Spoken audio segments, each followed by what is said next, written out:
Haragif. Ha. Farcher in our Gaelic, speaking our language, agus go program it's a sheikh, where we're going to be looking at how to tell people things. We're going to meet Ian Anthony Smith, who's a news reporter with Grampian Television, and seeing how an event or a story that he's covering is turned into an item for the Gaelic news programme Telefis. Shonish. Capelif.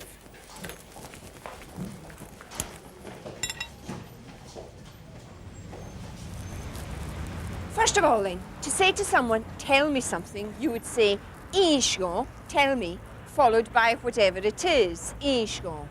To ask someone to tell you something, you would say, Anish shivgo, followed by whatever it is, Anish shivgo, will you tell me? Eiste vindrasta son, Ishgo, agus, Anish shivgo.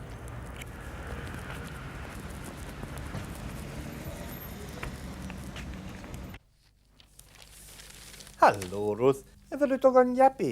Iawn Sianad Bwr yn lebi hath.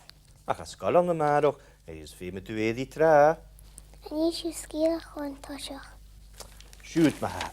Ik mis zuurs om de nummertje. Ik zie je mis gealig. Trwyd, yn eisiau mis gealig gwt.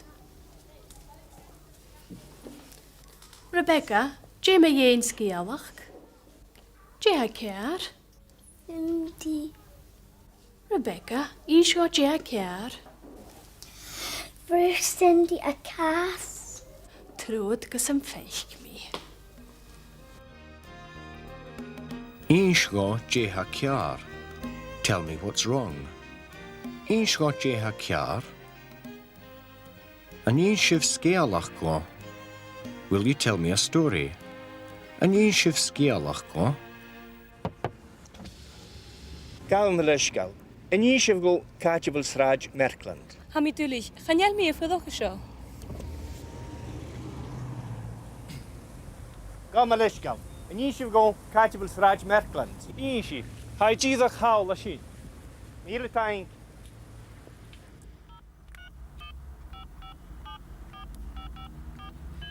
We'll just have to wait and see what sort of story Ian Anthony is covering, whether or not it's an interesting one, and how he goes about telling it. Hello Ian, kifin a how? Hag ma tapelet. Nish catchivelu yn drasta? Ah, an donation. Casht ma, hishing and shinu. Okay. Jerry and Rasta. Donation, Edinburgh.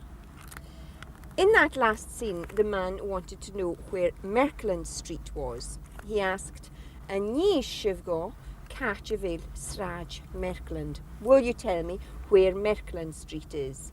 Ani shivgo Catchivil Sraj Merkland. And the answer was, Ishi. Yes, I will tell you. Ishi. Gal yn ysgol. Yn eisiau go Catibal Sraj Merkland. Eisiau. Hai gyddo'ch hawl a si. Mil y tain. Iawn Sianad Bwr yn lebi hath. Ach, ysgol o'n ymarwch. Eis fi me dwi eddi tra. Yn eisiau sgil chwan tosioch.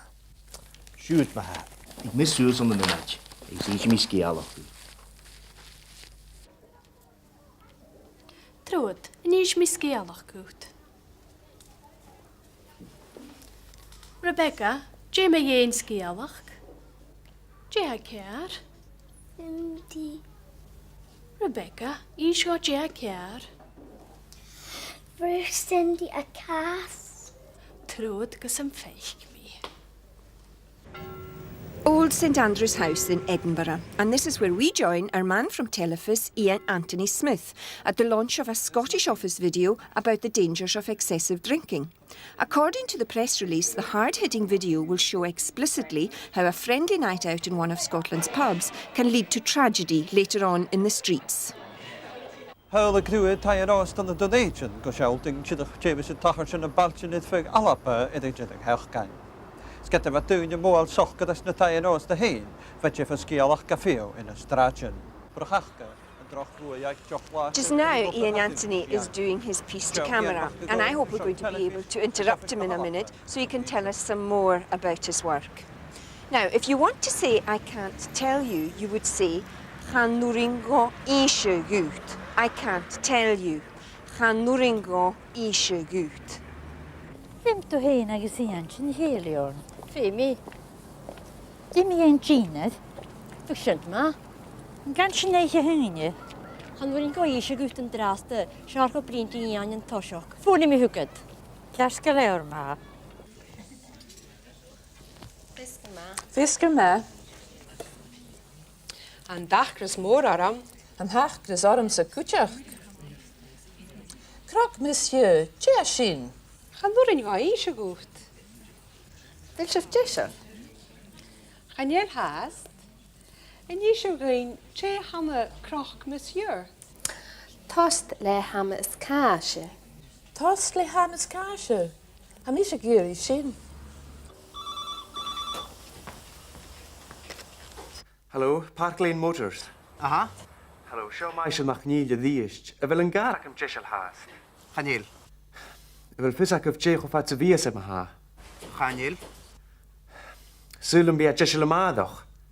Ham itulich a chanúringo shen ishe gaf haast.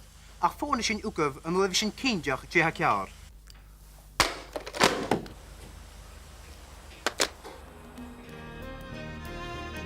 Chanúringo sin ishe gave. I can't tell you that. Gave is a formal or plural form. Chanúringo sin ishe gave. Chanúringo ishe gut. I can't tell you. Gut is the less formal form. Chanúringo ishe gut. Ddim to hyn agos i ansin heliorn. Femi. Dim i ein ginedd. Fysiant ma. Gan sy'n eich hynny. Chanúringo ishe gut yn draste. Siarco blint i ian yn tosioc. Ffwrni mi hwgyd. Casga lewr ma. An dachras mór aram. An hachgras orm sa cwtiach. Croc, monsieur, tje sin. Chanúringo ishe gut. Hallo, Park Lane Motors. Aha. Hallo, show mij ze mag niet de diest. Wil een garak hem tjessel haast. Chanel. Wil visak of tjech of wat ze wies hem ha. Chanel. Zullen we tjessel maandag? Ham itulich a chanúringo shen ishe gaf haast. Ach fóna sin ukov an levi sin kinjach tje hakjar. En ishe gain pick an muye en telefus. Je haun. Tje program laiach gyda hawn. Ha edrych hwnnw las tiach gain yn son cyn iawn sia fi'n agtio. Ha na sati ti sarnia. Ha edrych son dihad y hitio yn wrso. Ishe tonne. Stjech of wat is haar heen er vi op er telefus? Ha bleodd yn ist. Eva. Look out for the question, Avel utol a yeshe ga. Are you going to tell him? Avel utol a yeshe ga.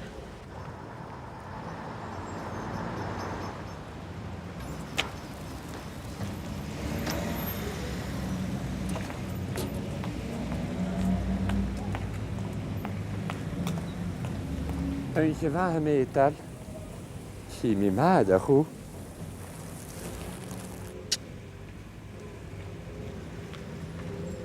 Ja, een grootje ga ik kallen doen we nog. Oh, heb je het meter? En we doen alle hier ga. Oh, ha meter. Ha. Hoe krijg je een hulehuidje? Kun je hout alle hier ga? Maandag meter. Maandag. Een gewaar. En is.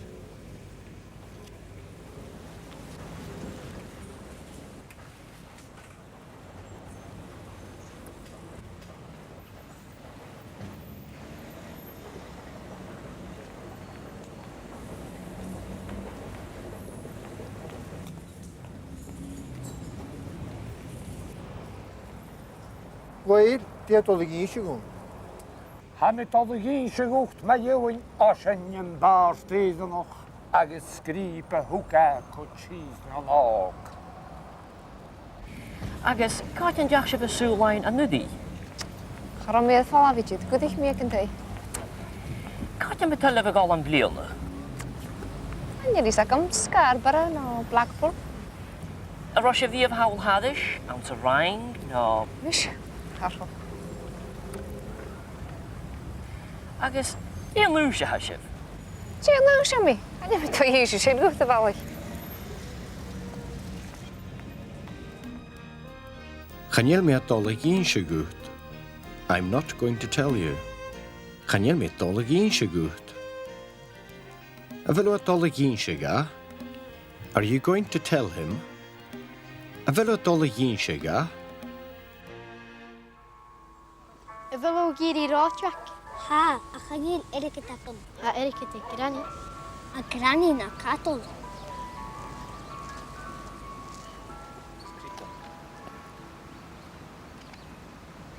Ha mi dal the yéisigi. Chanel Carl aan go you. Nisha sé fer neoch gehannet, you're a journalist. En nisha lein big and muyen topper.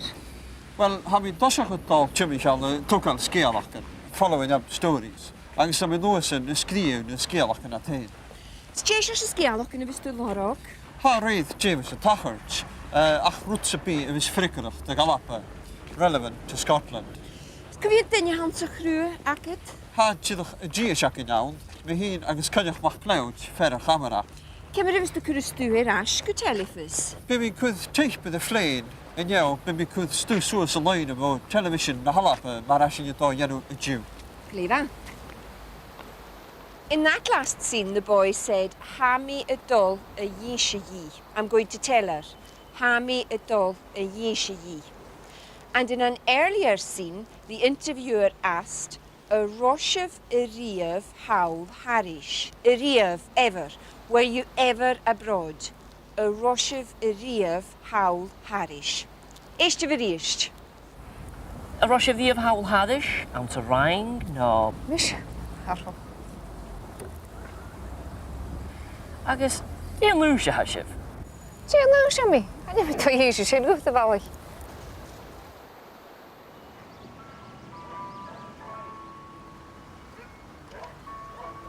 Ha mi dal the yéisigi. Chanel Carl aan go you. Iawn yn gwrw, ti'n gachu cola ddim yn och. O, haddi a thate meter. A fel o dal y eisiau ga? O, ha, meter. Ha.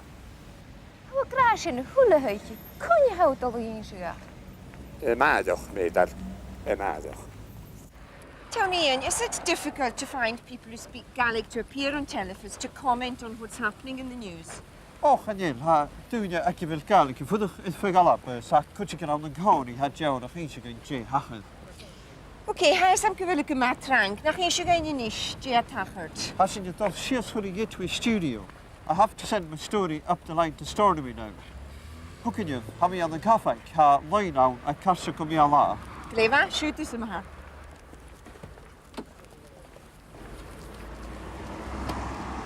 In this next situation, look out for the question, Anto yesh mi gut. Did I tell you? Anto yesh mi gut. En de is me goed kan door de niet naar moppen aan de STV television helpen. Yes. En de is me goed kan veel op het speaking your language. Yes. En de is me goed kan roi het in een show en do. Agus gevoelens ook via television. Pat, mag je daarmee? Zo, shit the news. Shit. Ach, qua komisch. Hey, kijk moet hem eens organisen. Hoe je laile kan wat dan fozen? Die is echt een goed. Jeez, achterom ik grutschen. And the Yesha Shingut. Did he tell you that? And the Yesha Shingut? Yesh. Yes, he did. Yesh.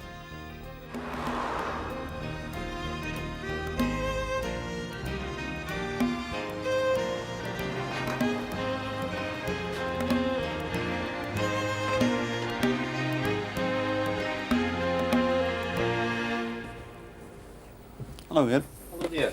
Tape for Grampian, Thank please. Play editing, if you would. It's about 9.5 minutes on take, so it should be all right. Okay. That's it going there. Okay. Hwyl y clywed tai ar os dan y dyneidion, go siawl ding sydd yn James yn tafod sydd yn barch sydd yn ffeg alap. Well, Shannon Pease et Ian Erin Rad Gustornavag. We'll catch up with it there and find out what happens next. Meanwhile, Ian, Kian Tanik, Fashion Clean, you know. Chet y fer o da. And do yeesh eshin good, did he tell you that? And the reply was, yeesh. Yes, yeesh. Listen again and also look out for the reply, chato yeesh. No, chato yeesh.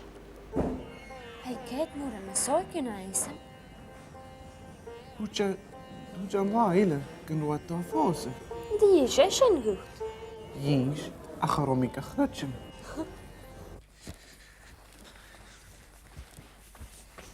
Hallo, Ned. Ja, zie. Wil ik jullie vriend? Ha, ik het out. En de is me goed, ik wil party, ik wil in de nacht. Gaat de jees?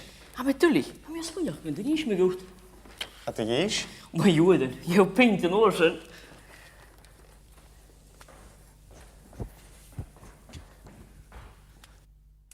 O meld de nergegrij, hashin alin, katchen duurde we. Hashin stech en wel het viskert sarne. Hashin bria. Dat is het kan je elle.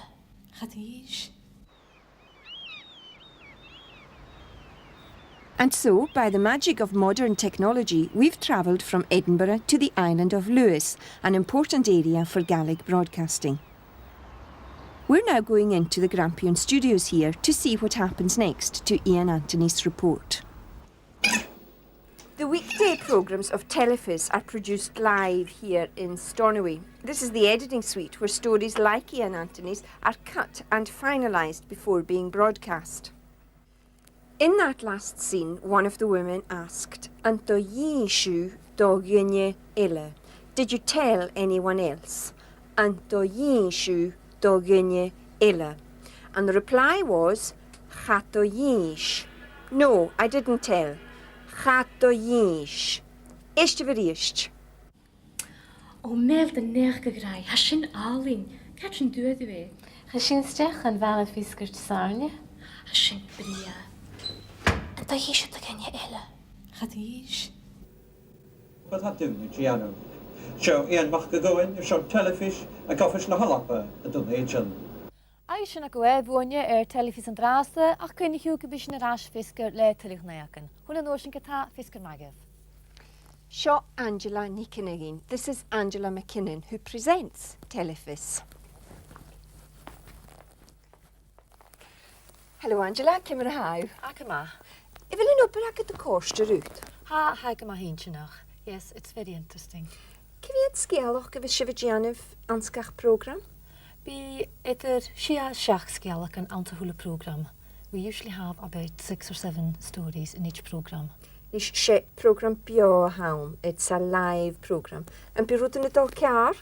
Gyffors vanach, Javier Erik. Wel glefa, ham yn noch ys nach jyst cael ciar yn och. Taplat. Shed y beha. Agus yn ish Curtis and drama acting. And Kate is furious with Toromot because he hasn't told her that Sheena, his wife, is an dúl rí Lienev, expecting a child. But the truth of the matter is that Toromot didn't know himself. Chatta yish Sheena ga. Sheena didn't tell him. But first of all, our jaunty car salesman Seamus is about to get his just desserts as he breaks the speed limit on his way to a date.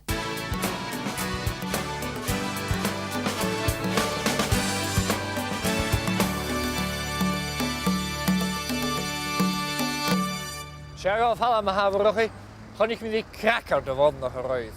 O, Hamish. Eisiau cymryd o gainiano. He, ac ydna Chaniel.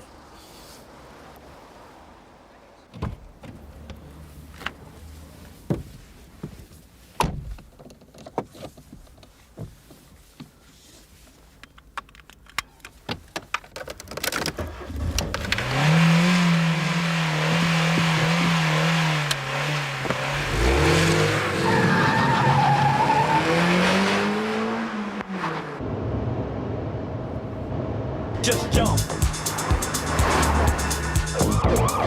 Jump. Rubber rhythms up the bump. Hardcore death stones, lyrics up the pump. How man, digging out, scuffle back for the dance floor. An encore, move your body at one hell of a speed. Drugs like E are the last thing you need. Just dance. Get on a natural.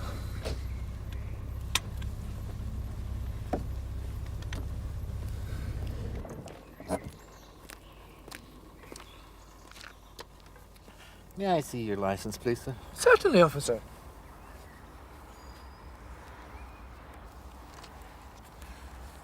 Do I detect a Highland accent, officer? You do indeed. Aha, squas a harshu.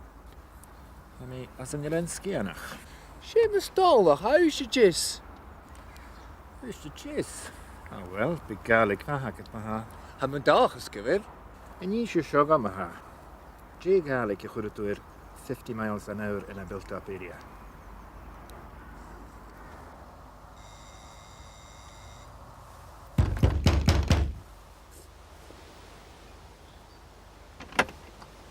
Cad y eisiau go.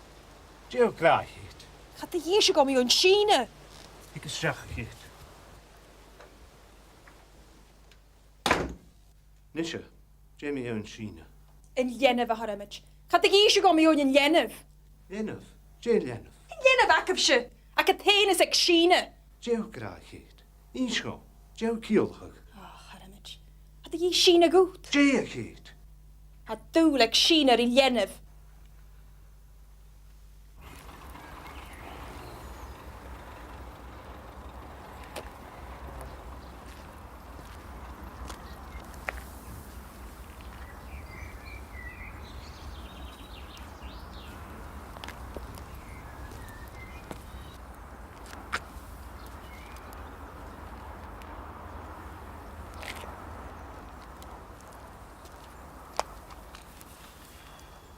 And 3 bald tires. Well, sir, I make that 10 points altogether. Jake. I have a couple in the garage for my car or some mopes. Wel, bechorgwch to the feicgalwch. Geharwyd my session yn mwper agad. A mis y tyrwch ydyn yng mwper hun.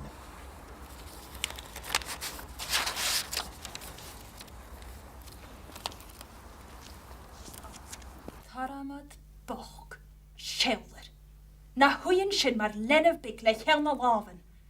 Cemar y bwring o fi gad chreidyn o'r eisiau o'n ysgiel ac yn agad. Taramad boch sio. Taramad boch sin. A yet taramad boch a hawn. Ach Sheena foch. Sheena foch. Agus Kate foch. Kate foch gorach. Wel na haramach. Melt the neach. Ha min dachas gydysif ula glei holletje. O heen agus Sheena agus yn tjallach. Agus mi misje fiachar i op yr wrein an yn sgalalich o los y sunning go.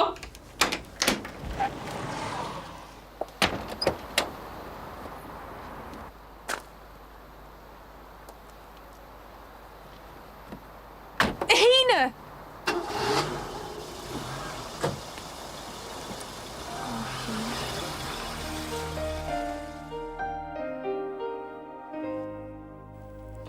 Well, sinné son program ile. That's it for this program.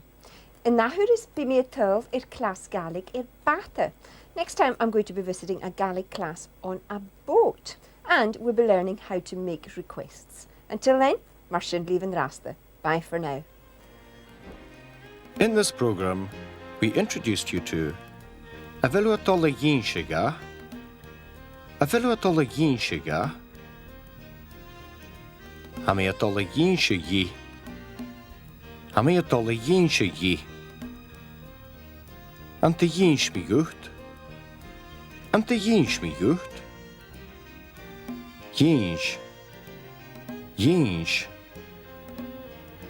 Chata Yinsh, Chata Yinsh,